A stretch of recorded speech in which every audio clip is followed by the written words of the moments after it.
تمہاری روح پاورفل کیسے ہوگی، طاقتور کیسے ہوگی؟ آپ نے کبھی محسوس کیا؟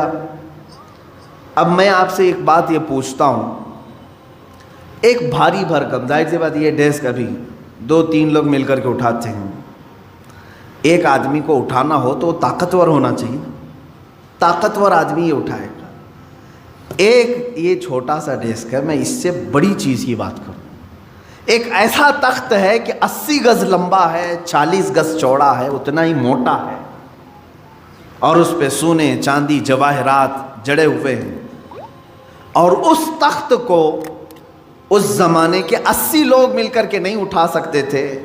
سلیمان علیہ السلام کے زمانے کے ایک امتی نے تنے تنہا ایک ہاتھ سے اٹھایا اور پلک جھپکنے سے پہلے بارگاہ سلیمانی میں پیش بھی کیا۔ یہ واقعہ کہیں اور کا نہیں، قرآن کا ہے، 19ویں پارے میں موجود ہے۔ ایک ان کی بات۔ دوسری چیز، امت مصطفیٰ صلی اللہ تعالیٰ علیہ وسلم کے ولی کامل سلطان الاولیاء غوث اعظم عبد القادر جیلانی قدس اللہ سرہ شریف آپ کی بارگاہ میں چلیں، آپ کا حال یہ ہے کہ آپ ایک جگہ بغداد میں بیٹھے ہوئے ہیں، بغداد پاک میں بیٹھے ہوئے ہیں، کسی مرید نے آ کر کے کچھ چیزوں کے ظاہر کرنے کا عندیہ دیا، تو آپ نے بیٹھے ہوئے جگہ پر وضو کا برتن اپنے سامنے حاضر کر لیا، وہیں بیٹھے ہوئے تھے، کہیں گئے نہیں۔ اس کے علاوہ آپ کا یہ فرمان کہ اگر میں کسی مردے کو ٹھوکر مار دوں تو اللہ کے حکم سے وہ زندہ ہو جائے۔ اب ان کے پاس کون سی طاقت تھی؟ وہ آصف بن برخیہ سلیمان علیہ السلام کے امتی اتنا بھاری بھرکم تخت اٹھا کر کے لا رہے ہیں، کیسی باڈی ہوگی ان کی، کتنی طاقت ہوگی؟ یہاں شیخ عبد القادر جیلانی قدس اللہ سرہ شریف مردے کو ٹھوکر مارے تو وہ زندہ ہو جائے، کتنی طاقت ہے آپ کے اندر؟ طاقت کیسی تھی ان کی میں آپ کو بتاؤں۔ حلیہ اگر پڑھیں گے غوث پاک رضی اللہ تعالیٰ عنہ کا، نہایت ہی دبلے پتلے تھے غوث پاک، کثرت عبادت کی وجہ سے گردن کی ہڈیاں دکھتی تھیں۔ غوث پاک رضی اللہ تعالیٰ عنہ نحیف تھے، یعنی موٹا بدن نہیں تھا آپ کا، دبلا بدن۔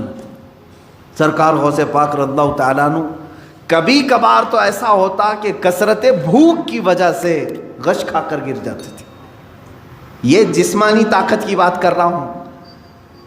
تو پھر ایسے کمزوری ہے اگر جسم کے اندر، ایسا نحیف شخص ہے کوئی اور وہ اتنا بڑا کام کر کے دکھائے کہ ٹھوکر مارے تو مردہ زندہ ہو، یہ کون سی طاقت ہے؟ سمجھ میں آیا کہ میرے عزیزوں، ساری طاقتیں جسم کی نہیں ہوتی، کچھ طاقت روح کی بھی ہوتی ہے۔ ان اولیاء کاملین کے پاس جو طاقت و قوت تھی وہ روحانی پاور تھا، اس کو ان لوگوں نے اتنا بلند کر رکھا تھا کہ جسم کے طاقت کی کبھی انہیں ضرورت بھی نہیں پیش آتی۔ آج اس طاقت کی طرف آؤ، مہینے میں ایک مرتبہ، ہفتے میں ایک مرتبہ، بلکہ ہونا یہ چاہیے کہ جس طرح میرا مولا کنٹینیو ہمیں انعامات و اکرامات کی بارشیں فرما رہا ہے، روز ہم اس کا ذکر کریں۔ ذکر کے الگ الگ طریقے ہیں، ایک تو اجتماعی طور پر ہم یاد کرتے ہیں، ایک ہوتا ہے تنہائی میں بیٹھ کر کے آپ اسے یاد کریں۔ اللہ تبارک و تعالی ہر ذکر کو قبول کرے گا۔ رات کے وقت بستر پہ چلے گئے تو بغیر ذکر الہی کے نہ سوئیں۔ ذکر کا مطلب ضروری نہیں کہ 100 مرتبہ یہ چیز وہ چیز کرنا چاہیے۔ اللہ رب العزت کو جس حالت میں بھی یاد کرو گے اس کو ذکر الہی کہتے ہیں۔ ذکر الہی، اس کا اثر کیا ہوگا جانتے ہیں آپ؟ اس کا اثر یہ ہے، اللہ اکبر، آیت میں پڑھتا ہوں، اس کا مطلب آپ کو سمجھ میں آ جائے گا۔ اللہ نے فرمایا فَاذْكُرُونِي أَذْكُرْكُمْ وَاشْكُرُوا لِي وَلَا تَكْفُرُونَ، تم میرا ذکر کرو میں تمہیں یاد کروں گا، اور تم میرا شکر کرو، ناشکری نہ کرو۔ ایک ہی جملے پر توجہ دیں، اللہ نے کیا فرمایا؟ فَاذْكُرُونِي أَذْكُرْكُمْ۔ یہ دوسرے پارے کی آیت ہے، تم میرا ذکر کرو میں تمہیں یاد کروں گا۔ اللہ تو کیسے یاد کرے گا؟ بندوں کو کیسے یاد کرے گا؟ یہ سب سے بڑا پوائنٹ ہے، سب سے بڑا انعام ہے۔ اللہ جس بندے کو یاد رکھ لے پھر اس کا کچھ بھی نہیں ہونے والا ہے۔ اللہ جس بندے کو یاد کرے، کب وہ یاد رکھتا ہے، کب یاد کرتا ہے جانتے ہیں؟ جب تم ذکر کرتے کرتے پوری عمر بتا گئے، جوان تھے تب بھی ذکر کرتے تھے، بڑھاپے میں بھی اللہ کا ذکر کرتے، اللہ اللہ اللہ کرتے رہے، لا الہ الا اللہ کرتے رہے، اسے یا حی یا قیوم بیٹھتے اٹھتے پکارتے رہے۔ ایک وقت ایسا آتا ہے کہ جب تم بستر پر چلے گئے اور تمہاری زبان بند ہو گئی، تمہاری زبان بند ہو گئی، اب تمہارے اندر بولنے کی طاقت نہیں، اب اس کے بعد تمہارے دل کو بولنے کا حکم دیتا ہے، یہی اللہ کی یاد ہے۔ جب تم چپ ہو جاؤ گے پھر اللہ تمہیں یاد کرے گا۔ اور پھر میں نے ایک بزرگ کے متعلق پڑھا، ان سے ان کے مرید نے پوچھا کہ اللہ ہمیں کیسے یاد کرے گا؟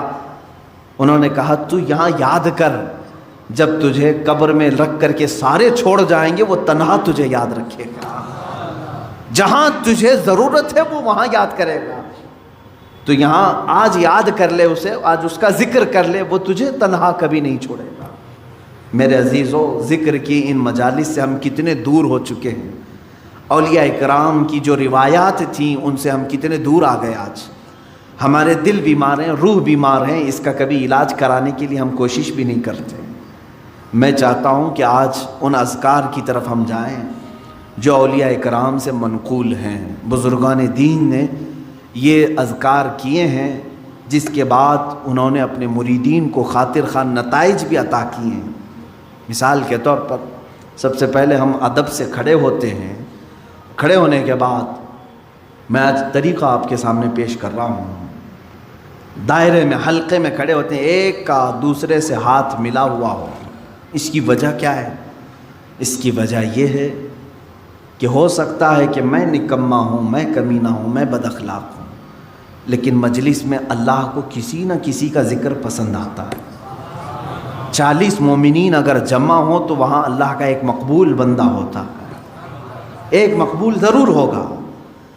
جب ہمارے ہاتھ ایک دوسرے سے ملے ہوں، اس مقبول بندے کے اثر سے اللہ سب کے ذکر کو قبول کرے گا، جڑا ہوا ہے نا ایک دوسرے سے۔ دوسری چیز اس کے آداب ہیں، اس کے آداب میں یہ ہے کہ جب ذکر کے لیے حاضر ہوں تو میں بتاؤں گا، سارے وسوسوں سے اور سارے خیالات سے اپنے دماغ کو، اپنے دل کو آزاد کرنا چاہیے۔ صرف تصور یہ ہونی چاہیے کہ میں اکیلا ہوں اور میرا مولا میرے سامنے ہے۔ جب میری پیشی ہوگی اللہ کی بارگاہ میں، میں کیسے کھڑا رہوں گا، اللہ جب مجھ سے حساب کتاب لے رہا ہوگا میں کس طرح کھڑا ہوں، بس یہ تصور کر کے اس کی بارگاہ میں ذکر کے لیے کھڑا ہونا ہے۔ اس کے بعد دیکھو تمہارے جسم کے اندر جو کیفیت آئے گی وہ نہایت تبدیل کرنے والی کیفیت ہوگی۔ تمہارا دل خود بخود رونا شروع کرے گا جب تم اپنے دل کی طرف توجہ کرو گے۔ ایک بات یہ بھی یاد رکھیں، اللہ رب العزت کو یاد کرنے کے بعد بندے کی آنکھوں سے آنسو آنے چاہیے۔ کیوں؟ اس سے بھی پتہ چلتا ہے کہ زمین نرم ہے یا سخت ہے۔ روڈ پہ بارش ہو تو کوئی پودا نہیں اگتا، 10 سال بھی بارش ہو پودا نہیں اگتا۔ نرم زمین پر ایک دن بارش ہو دوسرے دن گھاس نکل آتی۔ کیوں؟ بارش کا کیا قصور ہے؟ بارش ایک ہی ہے برسنے والی، وہ نرم زمین پہ بھی وہی بارش برس رہی ہے، روڈ پر بھی وہی برس رہی ہے، لیکن دونوں جگہ اثر الگ الگ کر رہی ہے۔ اسی طرح میرے عزیزو، ذکر الہی کی یہ بارش ہے، قرآن کریم کی تلاوت بارش ہے، یہ جب تمہارے دل پر برستی ہے، نرم زمین ہوگی تو فوراً آنسو نکل آتے ہیں۔ سخت اور بنجر دل ہو جائے تو وسوسے خیالات ادھر ادھر آدمی کو دوڑاتے رہتے ہیں، کبھی نیند آئی، کبھی بغا سے آئے، جمائیاں آئیں، یہ تمام چیزیں ہوتی رہتی ہیں، اس کا دل حاضر نہیں رہتا۔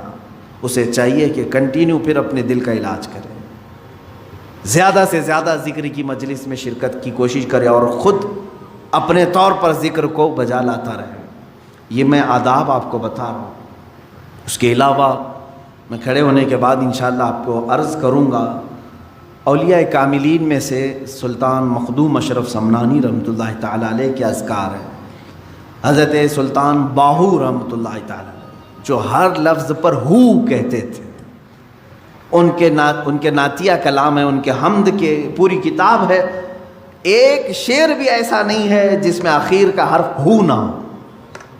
ہر شعر ختم ہوتا ہے لفظ ہو پر، جس کا مطلب ہوتا ہے صرف وہی ہے اور کوئی نہیں، صرف وہی ہے اور کوئی نہیں۔ ان کے ہو کی طاقت اتنی تھی کہ سلطان باہو کے والد پر پابندیاں لگا دی گئی تھیں، غیر مسلموں نے پابندیاں لگائی تھی کہ تمہارے بیٹے کو باہر بازار میں مت چھوڑنا۔ کیوں جانتے ہیں؟ جب یہ بازار پر نکلتے، جس راستے سے جاتے، لوگ جو جو دیکھتے وہ کلمہ طیبہ پڑھتے تھے۔ سلطان باہو کے ہو کے ذکر کی بڑی برکت ہے۔ اسی طرح حضرت سیدنا ابو الحسن شاذلی رحمۃ اللہ علیہ، یہ مصر کے وہ غوث ہیں، وہ وہاں کے یوں سمجھ لیں کہ بر اعظم افریقہ کے وہ غوث ہیں، حضرت سیدنا ابو الحسن شاذلی رحمۃ اللہ۔ حضرت شرف الدین بوصیری جن کا قصیدہ بردہ مشہور ہے، مولایا صلی وسلم، ان کے پیر و مرشد کی بات کر رہا ہوں۔ امام بوصیری کے پیر و مرشد ابو الحسن شاذلی رحمۃ اللہ تعالی علیہ، یہ مصر میں آرام فرما ہے۔ ان کے اذکار ایسے ہیں، ان سے منقول ہے کہ جس نے یہ ذکر کیا یا حی یا قیوم، سب کے دل مر جائیں گے مگر اللہ اس کا دل زندہ رکھے گا انشاءاللہ العزیز۔ یہ بزرگان دین سے اور جو مجھے اجازت ہے میرے مشائخ سے، وہ میں ذکر کرانے کی کوشش کروں گا، اور آپ ہمتاً تمام جسم و روح کے ساتھ حاضر ہو کر کے ذکر کریں گے انشاءاللہ۔